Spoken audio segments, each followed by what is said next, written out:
परिवर्तन होना तय है।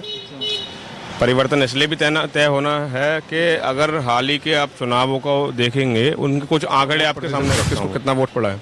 4 करोड़ 90 लाख कांग्रेस को वोट पड़ा है, 4 करोड़ 81 लाख बीजेपी को पड़ा। अगर यही वोट लोकसभा में तब्दील हो जाता है, बीजेपी वाले हल्ला मचा रहे हैं, खुश हो रहे हैं कि हिंदी बेल्ट से कांग्रेस खत्म हो गई। मैं कहूंगा हिंदी बेल्ट में कांग्रेस का अभी भी 40% वोट से है। देखिए, परिवर्तन होना तय है। परिवर्तन इसलिए भी तय होना है कि अगर हाल ही के आप चुनावों को देखेंगे, उनके कुछ आंकड़े आपके सामने रखता हूँ मैं। 4 राज्यों में चुनाव हुए, राज्यों की बात करिए। छत्तीसगढ़, मध्य प्रदेश, राजस्थान, तेलंगाना। चारों राज्यों के अगर आंकड़ा निकालोगे, वोट प्रतिशत किसको कितना वोट पड़ा है?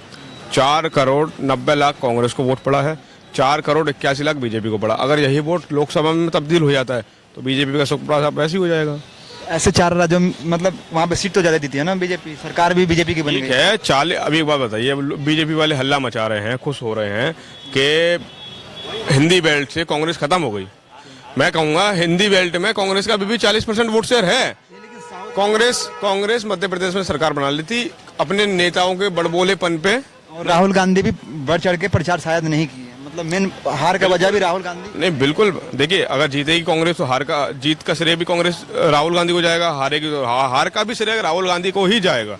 हम उस चीज को नहीं कह रहे, लेकिन बात यह है 2024। सर, मध्य प्रदेश में भी लगा था ना कि मोदी की गारंटी। अच्छा बताइए, मोदी की गारंटी आपको अच्छा लगती है कि हाई कमान कमजोरी आई है? क्यों आई है? तुम युवा चेहरा लाते हैं मध्य प्रदेश में। कमलनाथ कौन है? कमलनाथ कौन वोट डालेगा कमलनाथ के फेस पे? आप बताइए मुझे। सचिन पायलट तो वहाँ पे है ना सर। अखिलेश यादव इंडिया गठबंधन के बड़े नेता हैं, ओबीसी चेहरा है यूपी से। आप उनको अखिलेश बोल रहे हो, पूर्व सीएम है जहां से 80 सीटें लोकसभा की आती है। आपके नेता ऐसे बयानबाजी कर रहे हैं, कोई चिटकुट बोल देता है तो ठीक है। और 2018 का चुनाव राजस्थान में क्यों जीती थी कांग्रेस?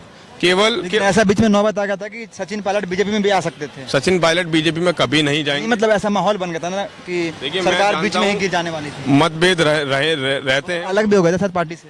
नहीं, अलग नहीं हुए थे। वो राजस्थान के जो सीएम थे अशोक गहलोत, उनसे थोड़ी अनासुनी हो रही थी। उनकी कुछ मांगे थी, उनकी रोजगार को लेके, कुछ एम्प्लॉयमेंट की दर को लेके कुछ मांगे थी उनको स्टेट गवर्नमेंट से नहीं पूरी हो पाई, तो उन्होंने अनशन करा, केवल यात्रा निकाली थी।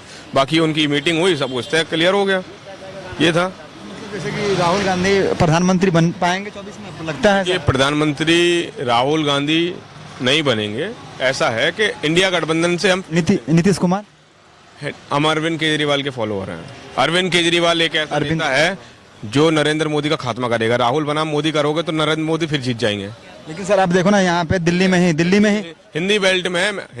चलो दिल्ली में आ जाते। दिल्ली में जब 15 साल पुरानी भाजपा की सरकार को उखाड़ फेंक दिया। सर, जब स्टेट गवर्नमेंट की मतलब चुनाव आते हैं तो वहाँ बीजेपी हार जाती है, लेकिन जब वहीं मोदी का वोट पड़ता है तो सारे मोदी सांसद का जितना भी सीट होता है सारे के सारे मोदी को। 2014 में हुआ मोदी बनाम कौन? कोई नहीं था।